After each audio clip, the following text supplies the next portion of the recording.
Olá, meus queridos alunos do sexto ano, tudo bem com vocês? Meu nome é Luiz Fernando, eu sou professor de Ciências e hoje nós iremos começar mais uma aula do EducaPE. Hoje a aula é de número 20. Bora falar sobre sustentação e locomoção. E daí, para falar sobre esse assunto, hoje eu preparei para vocês como é que o nosso coração e os nossos músculos eles irão se comportar em relação às atividades físicas.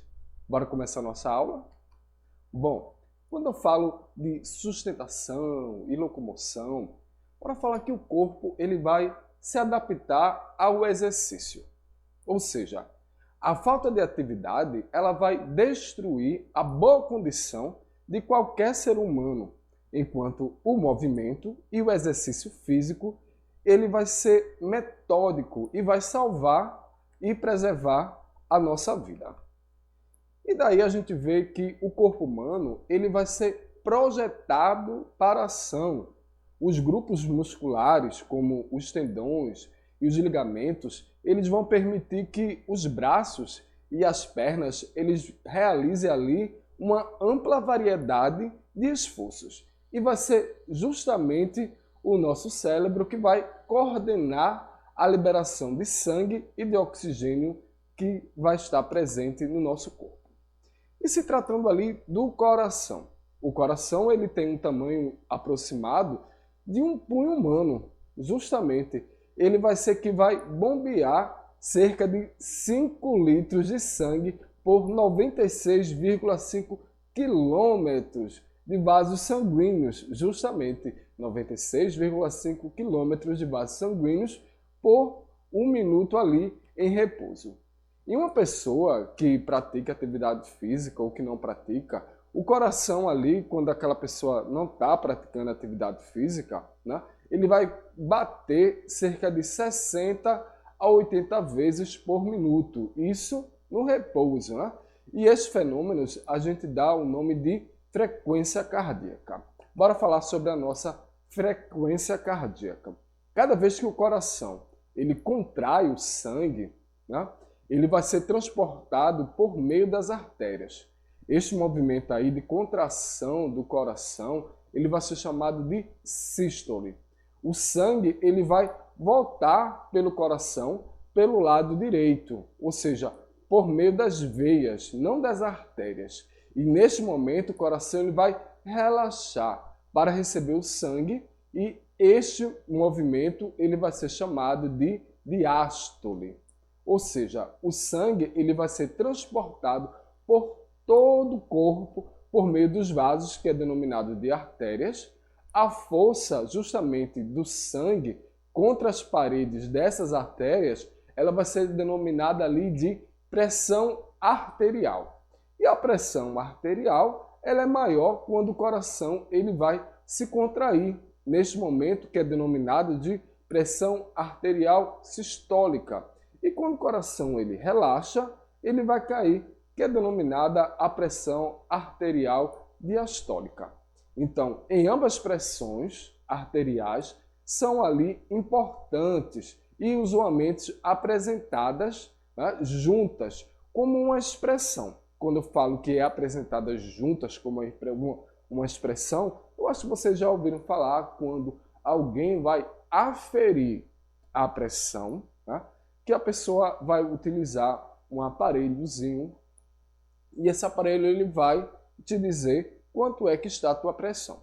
E ali, por exemplo, que a gente tem aqui no slide, a gente tem 120 por 80. Né?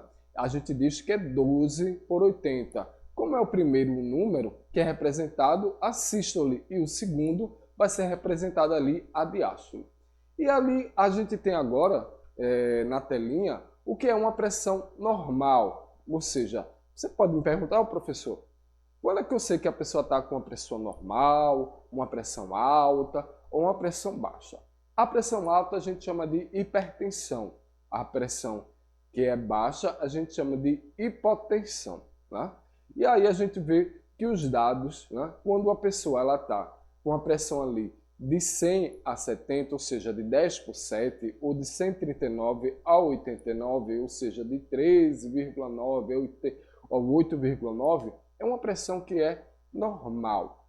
Quando uma pessoa está acima, né, de 140 por 90, ou seja, de 14 por 9, essa pessoa já está com uma pressão alta, ou seja, tem uma hipertensão. Quando está abaixo, ou seja, de 99 ou 69, né? Ou seja, de 9 por 6, a pessoa já está com uma pressão que é baixa, que a gente chama de hipotensão. E é justamente durante o exercício físico que a frequência cardíaca e a pressão sistólicas elas vão aumentar consideravelmente. A frequência cardíaca ela vai se elevar a mais que o dobro dos seus valores ali de repouso. Com o passar do tempo, o coração ele fica mais forte, ou seja, a frequência ela vai diminuir durante o repouso. Quando a pessoa está ali caminhando, pedala, corre, nada, ou pratica outra atividade aeróbica, a pressão ali arterial ela vai subir acentuadamente. Por exemplo, durante o exercício aeróbico intenso, a pressão arterial sistólica ela pode subir ali cerca de 150, né, para 200, porém a diastólica pode chegar no máximo até 90. Aí você pode me perguntar, professor, eu acabei de realizar ali uma atividade física e será que eu vou aferir, vou medir a minha pressão arterial? Sua pressão ela vai estar alterada, porque você estava ali praticando atividade aeróbica e é lógico que os seus batimentos cardíacos eles aumentaram, tanto ali em relação à questão arterial, quanto à questão sistólica, diastólica, elas vão aumentar e você não vai estar com a pressão normal. Então, é adequado que você repose um pouco, descanse, para poder aferir a sua pressão arterial e ter o dado ali correto da sua pressão. Bom, então, se a pressão ela sobe ali, além dos limites previstos para o esforço físico, o risco que a pessoa ela vai desenvolver a pressão ali arterial, a hipertensão, ela se torna ali bem elevada, né? Então, logo após o término de uma sessão de exercícios aeróbicos, a pressão arterial ela vai cair abaixo dos níveis de repouso. Os estudos eles apontam que o exercício físico, né, como um forte aliado, talvez o principal ali na prevenção e no combate da hipertensão arterial. E aí, com a prática de exercícios, o tamanho dos pulmões de ar inspirado durante o repouso, ele também vai alterar. Porém, as pessoas que são treinadas, elas podem ventilar menos e obter a mesma quantidade de oxigênio em uma pessoa que é destreinada, ou seja, o corpo que é treinado, ele é mais eficiente ali no transporte e na utilização do oxigênio. E as pesquisas elas vão demonstrar que os pulmões e os músculos, eles podem suportar mais sangue e oxigênio que o coração ele é capaz de bombear durante a atividade física. Bora agora falar sobre os músculos. Deles vão depender ali a nossa capacidade de movimento. No corpo humano existe mais de 660 músculos que são esqueléticos. E ali no período de repouso, nosso corpo ele vai reconstruir os danos que são causados pelos esforços. Essa reconstrução, ela torna-se mais forte e mais eficiente, ou seja, mais resistente, e assim todos os sistemas eles vão se adaptando e trabalhando melhor. E aí a gente vai falar sobre flexibilidade, que vai ser ali a capacidade e a qualidade que uma pessoa ela tem de poder executar os movimentos de grande amplitude angular por si mesma ou sobre a influência auxiliar de forças externas. E agora bora falar de resistência. A resistência geralmente entende-se por resistência à capacidade de uma pessoa que vai suportar ali aquela fadiga, ou seja, quando a pessoa está treinando, está correndo, que está cansado, é justamente a questão da resistência da condução do oxigênio dentro do nosso organismo. Bora falar sobre a velocidade, que vai ser a capacidade de executar ações que são motoras de um mínimo, né, tempo possível, ou seja, é a rapidez de contração e extensão dos músculos. E a força, ela é de maneira em geral, que é a qualidade que permite ali, ao músculo, ao grupo muscular, vencer, né, uma resistência, uma posição ao movimento do qual ele foi ali o agente motor. Bora falar agora da agilidade, né? Ele vai executar ali um movimento o mais rápido possível com a mudança de direção.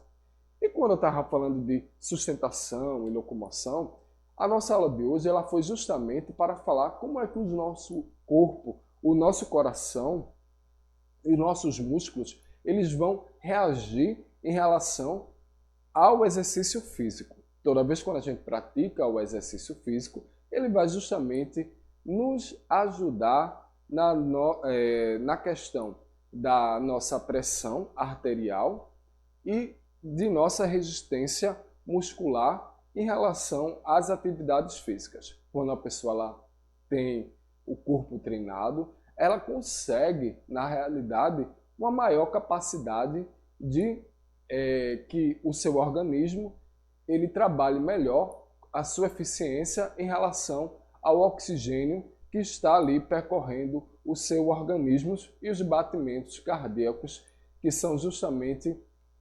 ajudados, né, em pessoas que têm problemas como hipertensão arterial, a atividade física. Bom, eu espero que vocês tenham gostado da aula de hoje sobre sustentação e locomoção, onde a gente estudou um pouco sobre atividade física e como é que o nosso coração e o nosso pulmão ele reage ao exercício físico. Eu vou ficando por aqui e a gente se encontra na próxima aula do EducaPE.